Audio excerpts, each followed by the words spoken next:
홈팀 네덜란드는 4-3-3 전형으로 양쪽 풀백과 윙포워드가 전진의 측면에서 수적 우위를 만듭니다. 데파이는 마무리와 연계 능력이 뛰어나고 칵포는 빠른 돌파와 중거리 슈팅으로 공격 템포를 높입니다. 프랭키 데용은 빌드업과 전진 패스로 리듬을 조율하며 하프 스페이스를 공략합니다. 홈에서는 높은 점유율과 빠른 템포로 상대를 압박하며 체력과 리듬을 바탕으로 경기 주도권을 잡습니다. 원정팀 핀란드는 3-5-1 전형으로 안정적인 수비를 지향하지만 측면 수적 열세가 약점입니다. 포우 얀팔로는 피지컬이 강하지만 빠른 수비 앞에서는 고립되기 쉽고 옌센과 앤트맨은 압박과 느린 템포 속에서 공격 리듬을 유지하기 어렵습니다. 결국 측면 리바운드 대응이 늦어 네덜란드의 빠른 전환을 막기 힘든 구조입니다. 이번 경기는 측면 숫자 싸움과 템포 싸움이 핵심입니다.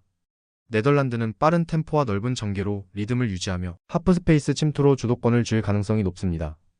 반면 핀란드는 전환 속도와 체력 부담에서 밀리며 리바운드 회복이 늦을 위험이 있습니다. 결과적으로 네덜란드가 템포와 리듬의 우위를 바탕으로 경기 흐름을 주도할 전망입니다. 홈팀 스코틀랜드는 4-4-2 전형을 기반으로 중원 장악력과 세트피스 파괴력을 강점으로 삼고 있습니다. 아담스는 문전 침투와 제공권에서 탁월하며 공중볼 리바운드를 득점 기회로 전환하는 집중력이 돋보입니다. 맥지는 활동량이 풍부해 전진 패스와 하프 스페이스 침투로 공격 리듬과 템포를 끌어올리고 길모어는 빌드업과 전진 패스를 담당하며 경기 흐름을 안정적으로 조율합니다. 특히 스코틀랜드는 코너킥, 프리킥 등 세트피스 패턴이 다양해 높이와 세컨드볼 연계로 결정적인 찬스를 자주 만듭니다. 홈에서는 강한 체력과 압박 리듬을 앞세워 초반부터 거칠고 빠른 템포로 상대를 몰아붙이는 팀입니다. 원정팀 벨라루스는 4-3-3 전형으로 슈만스키가 전방에서 제공권 싸움과 포스트 플레이를 이끌지만 속도전에서는 다소 한계를 보입니다. 크로미코는 측면 돌파를 시도하지만 압박에 약해 리바운드 회복이 불안정하고 보체로프는 수비 밸런스를 유지하나 전진 템포가 느려 역습 전개가 끊깁니다.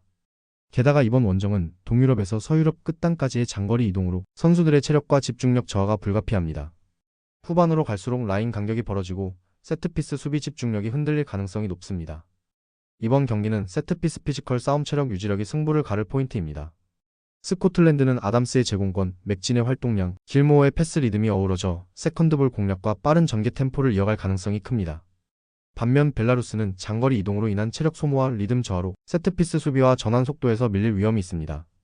결국 홈에서 체력적 우위와 압박 리듬을 유지하는 스코틀랜드가 경기 흐름과 템포를 주도할 가능성이 높습니다.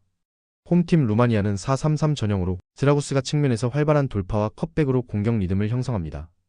도브레는 빠른 속도로 뒷공간을 공략하지만 강한 압박에서는 볼 간수가 불안정합니다. 스탄치오는 중원에서 전환 패스와 세트피스를 담당하며 템포를 조율하지만 압박이 강할 경우 공격 전개가 제한됩니다. 포백은 제공권과 대인 마크에서는 안정적이지만 빠른 패스 전환이나 드리블 돌파에 노출되면 간격이 무너질 위험이 있습니다. 특히 하프 스페이스 커버와 리바운드 대응 속도가 느릴 때 수비 체력 소모가 커지고 실점 위험이 높아집니다. 원정팀 오스트리아는 4-2-3-1 전형을 사용하며 바움가르트너의 페네트레이션이 공격의 중심입니다. 그는 폭발적인 드리블과 타이밍 침투로 루마니아 포백의 라인 간격을 흔들며 템포를 주도합니다. 사비체르는 중원에서 전진 패스와 프리킥을 담당하며 정교한 킥력으로 세트피스 득점까지 노릴 수 있는 선수입니다. 그레고리치는 포스트 플레이와 공중볼 경합으로 이선 침투의 리듬을 만들어내며 세컨드볼 연결을 돕습니다. 팀 전술적으로는 강한 전방 압박과 빠른 전환 템포로 상대 빌드업을 차단하고 루마니아의 하프 스페이스 커버 약점을 직접 공략하는 데 초점을 맞추고 있습니다. 이번 경기는 압박 강도와 전환 속도, 세트피스 완성도가 승부를 가를 포인트입니다. 루마니아는 드라구스와 도브레의 기동력을 앞세워 측면에서 활로를 찾겠지만 오스트리아의 빠른 템포와 체력 압박의 주도권을 잡기 어렵습니다. 스탄치오의 전진 패스도 압박이 거세질수록 제한되며 공격 리듬이 단조로워질 위험이 있습니다. 반면 오스트리아는 사비체르의 킥력과 바움가르트너의 침투, 그리고 리바운드 회수력과 템포 유지 능력을 바탕으로 안정적인 전개를 이어갈 가능성이 높습니다. 결국 경기 전반부터 오스트리아가 강한 체력 기반의 압박 리듬과 빠른 템포 전환으로 흐름을 장악할 전망입니다. 홈팀 덴마크는 4-2-3-1 전형을 바탕으로 높은 점유율과 빠른 측면 전환으로 경기를 주도합니다. 비어레스는 폭넓은 활동량과 정확한 크로스로 공격 리듬을 형성하며 상대 풀백을 흔드는 역할을 합니다. 돌베르는 측면과 하프 스페이스를 오가며 드리블 돌파와 컷백으로 직접적인 위협을 가하고 에릭센은 중앙에서 볼 배급과 템포 조절을 동시에 수행해 공격의 중심축 역할을 합니다. 덴마크는 돌베르의 측면 침투와 에릭센의 창의적인 패스를 결합해 박스 안에서 결정적인 마무리 타이밍을 만들어내는 팀입니다. 공격 템포를 조절하다가 순간적으로 전환 속도를 높이는 리듬 변화와 체력 운용이 탁월합니다.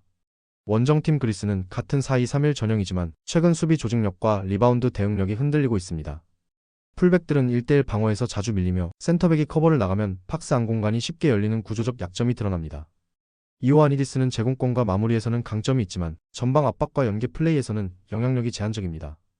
펠카스는 빠른 전진 패스로 전환을 시도하지만 압박에 약해 템포를 이어가기 어렵고, 파카세타스는 빌드업은 돕지만 공수 전환이 느려 수비 리듬을 안정시키지 못합니다.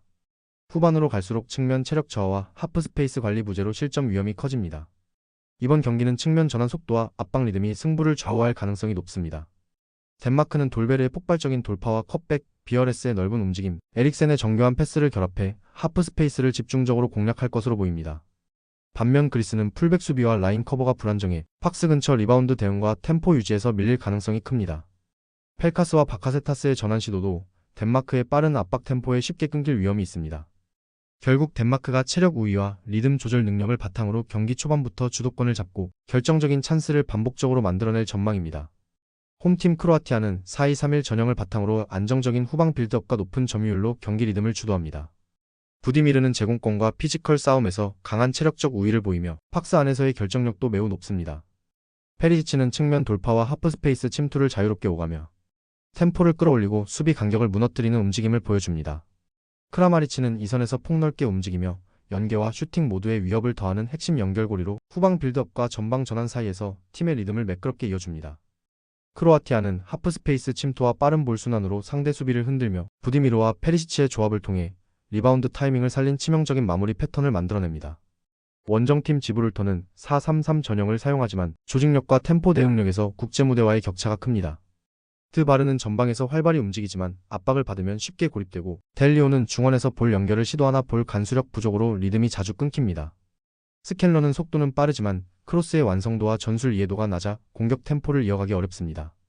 무엇보다 포백 조직이 불안정해 중앙과 측면 모두에서 공간을 허용하며 하프 스페이스 침투 대응이 느려 리바운드 세컨드볼에서도 취약합니다. 결국 수비 간격 유지와 체력 분배 모두에서 어려움을 겪을 가능성이 높습니다. 이번 경기는 점유율 공간 활용 전환 속도에서 크로아티아가 완벽한 우위를 점할 것으로 보입니다. 크로아티아는 부디미르의 제공권과 페리시치의 침투, 크라마리치의 연결 패스를 바탕으로 하프 스페이스를 빠르게 공략하며 경기 템포를 끌어올릴 전망입니다. 반면 지브롤터는 포백 간격과 커버 타이밍이 불안정해 리바운드와 전환 대응 모두에서 밀릴 가능성이 큽니다. 결국 크로아티아가 체력과 리듬을 유지하며 템포를 주도, 지브롤터를 점유와 위치 플레이로 압박해 다수의 득점 찬스를 만들어낼 가능성이 높습니다. 홈팀 몰타는 4-3-3 전형을 사용하며 무봉이 빠른 전방 압박으로 초반 템포를 높이지만 제공권 싸움에서는 약점을 보입니다. 오버핸드는 좌측에서 활발한 크로스와 연계를 시도하나 수비 복귀 속도가 느려 라인 밸런스 유지에 어려움이 있습니다. 퇴마는 짧은 패스로 빌드업을 전개하지만 전환 템포가 느려 세컨드볼 대응이 늦는 편입니다.